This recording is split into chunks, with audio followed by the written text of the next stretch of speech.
السلام علیکم ورحمۃ اللہ وبرکاتہ۔ صحیح بخاری حدیث نمبر 50۔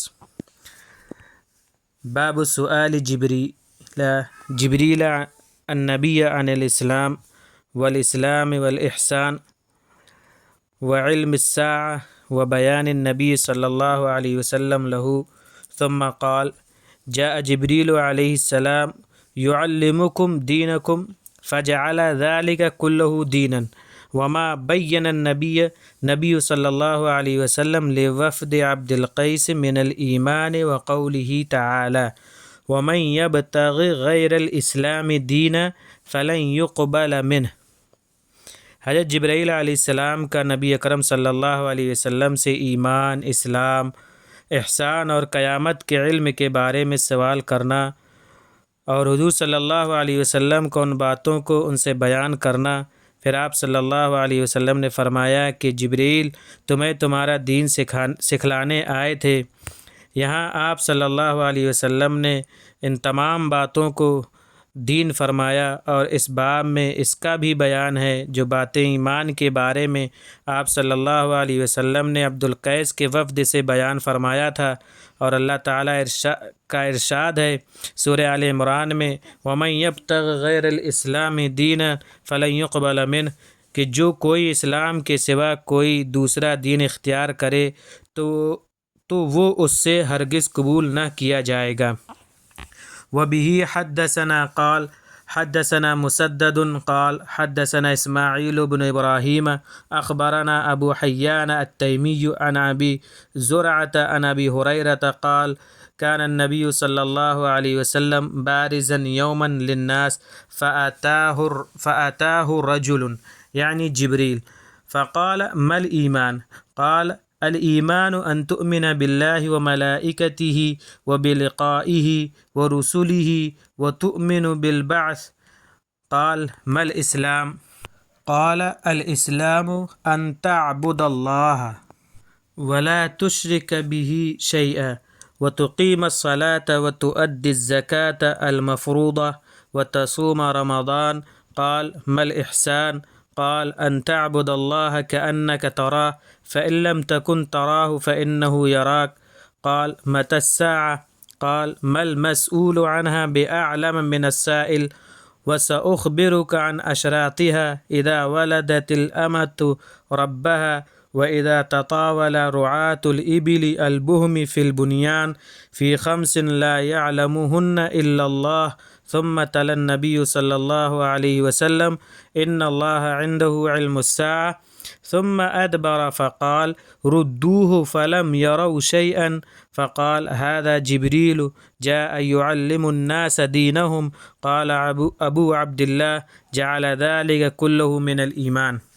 حضرت ابو ہریرہ رضی اللہ عنہ سے روایت ہے کہ ایک دن نبی اکرم صلی اللہ علیہ وسلم مجمع عام میں تشریف فرما تھے کہ آپ صلی اللہ علیہ وسلم کے پاس ایک شخص آیا، یعنی جبرائیل علیہ السلام آئے اور پوچھنے لگا کہ ایمان کیا ہے؟ آپ صلی اللہ علیہ وسلم نے فرمایا ایمان یہ ہے کہ تم اللہ اور اس کے فرشتوں اور آخرت میں اللہ سے ملنے اور اس کے رسولوں اور دوبارہ جی اٹھنے پر یقین رکھو۔ اس نے سوال کیا اسلام کیا ہے؟ آپ صلی اللہ علیہ وسلم نے فرمایا اسلام یہ ہے کہ تم اللہ کی عبادت کرو اور اس کے ساتھ کسی کو شریک نہ کرو، اور نماز قائم کرو اور زکوٰۃ مفروضہ کو ادا کرو اور رمضان کے روزے رکھو۔ اس نے سوال کیا احسان کیا ہے؟ آپ صلی اللہ علیہ وسلم نے فرمایا احسان یہ ہے کہ تم اللہ کی عبادت اس طرح کرو جیسے کہ تم اسے دیکھ رہے ہو۔ اگر یہ تصور نہ ہو سکے کہ اسے دیکھ رہے ہو تو یہ سمجھو کہ وہ تمہیں دیکھ رہا ہے۔ اس نے کہا قیامت کب آئے گی؟ آپ صلی اللہ علیہ وسلم نے فرمایا جس سے تم پوچھ رہے ہو وہ بھی پوچھنے والے سے زیادہ نہیں جانتا، البتہ میں تجھ کو اس کی نشانیاں بتائے دیتا ہوں۔ جب لونڈی اپنے آقا کو جننے لگے اور کالے اونٹوں کے چرواہے لمبی لمبی عمارتوں کے بنانے میں تفاخر کرنے لگیں، بڑے امیر بن جائیں، قیامت کا وقت معین غیب کی ان 5 چیزوں میں سے ہے جن کو اللہ تعالیٰ کے سوا کوئی نہیں جانتا۔ پھر آپ صلی اللہ علیہ وسلم نے لقمان کی آیت تلاوت فرمائی، ان اللہ عندہ علم الساعہ، بے شک اللہ ہی جانتا ہے قیامت کب آئے گی۔ پھر وہ شخص چلا گیا۔ حضرت صلی اللہ علیہ وسلم نے فرمایا اس کو واپس لاؤ۔ لوگ گئے تو وہاں کسی کو نہیں دیکھا۔ آپ صلی اللہ علیہ وسلم نے فرمایا یہ جبرائیل تھے جو لوگوں کو ان کا دین سکھلانے آئے تھے۔ ابو عبداللہ بخاری رحمہ اللہ فرماتے ہیں کہ حضرت صلی اللہ علیہ وسلم نے ان تمام باتوں کو ایمان کامل کا جز قرار دیا ہے۔ یہ حدیث یہاں مختصر ہے، مسلم شریف میں مفصل ہے۔ اس حدیث کو عام طور سے حدیث جبرائیل کہا جاتا ہے۔ یہ حدیث نہایت عظیم الشان اور جامع ہے۔ علامہ قرطبی رحمۃ اللہ علیہ کہتے ہیں کہ یہ حدیث اس لائق ہے کہ اس کو ام السنہ کہا جائے، یعنی جس طرح پورے قرآن مجید کا نچوڑ اور خلاصہ سورہ فاتحہ ہے، اسی لیے سورہ فاتحہ کا نام ام القرآن رکھا گیا ہے۔ اسی طرح ذخائر احادیث کے تمام مضامین کا خلاصہ اس حدیث میں موجود ہے اور حضور اقدس صلی اللہ علیہ وسلم کی 23 سالہ زندگی کے ارشادات و ہدایات کا مغز ہے۔ یہ حدیث حضور اقدس صلی اللہ علیہ وسلم کی آخری عمر مبارک کی ہے۔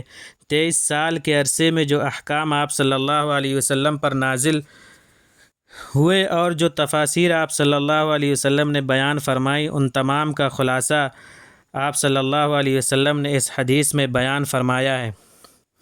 دین کے تمام علوم اس حدیث میں آ گئے۔ اول عقائد یہ ایمان میں آ گئے، دوم احکام و اعمال اسلام کے تحت آ گئے، سوم روحانی ترقی یعنی سلوک و تصوف اور تزکیہ نفس احسان کے ضمن میں آ گئیں۔ ایمان جڑ ہے اور اسلام اس کی شاخیں ہیں، کیونکہ ایمان کی تکمیل و رونق اسلام سے ہوتی ہے اور آخری مرتبہ احسان کا ہے۔ صحابہ کہتے ہیں کہ ہم نے حضور اکرم صلی اللہ علیہ وسلم سے درخواست کی کہ اگر اجازت ہو تو ہم حضور صلی اللہ علیہ وسلم کے بیٹھنے کے لیے ایک چبوترا بنائیں اور آپ صلی اللہ علیہ وسلم اس پر تشریف رکھیں تاکہ اجنبیوں کو پوچھنے کی ضرورت ہی نہ پیش آئے۔ آپ صلی اللہ علیہ وسلم نے اجازت مرحمت فرما دی اور ہم نے مٹی کا ایک چبوترا بنا دیا۔ حضور اقدس صلی اللہ علیہ وسلم اسی چبوترے پر رونق افروز تھے اور صحابہ ارد گرد بیٹھے تھے۔ اسی کو اس حدیث میں بارزن سے تعبیر کیا گیا ہے۔ اول درجہ ایمان کا ہے جس پر نجات کا مدار ہے۔ ایمان کے بعد دوسرا درجہ اسلام کا ہے جس پر کامل نجات موقوف ہے۔ ایمان خلود نار سے بچاتا ہے اور اسلام مطلقاً دخول ہی سے نجات دیتا ہے، تو خلود سے نجات اول درجہ ہے اور دخول سے نجات دوسرا درجہ ہے۔ اس کے بعد رفع درجات کا آخری مرتبہ ہے جو احسان ہے، حاصل ہوتا ہے۔ حاصل یہ ہے کہ ایمان و اسلام کے لیے احسان درجہ تکمیل ہے، لہذا ایمان و اسلام کے بعد احسان کا ذکر ہے۔ فی خمس لا یعلمہن الا اللہ، قیامت کے وقت معین کا علم ان 5 چیزوں میں سے ہے جن کو اللہ کے سوا کوئی نہیں جانتا۔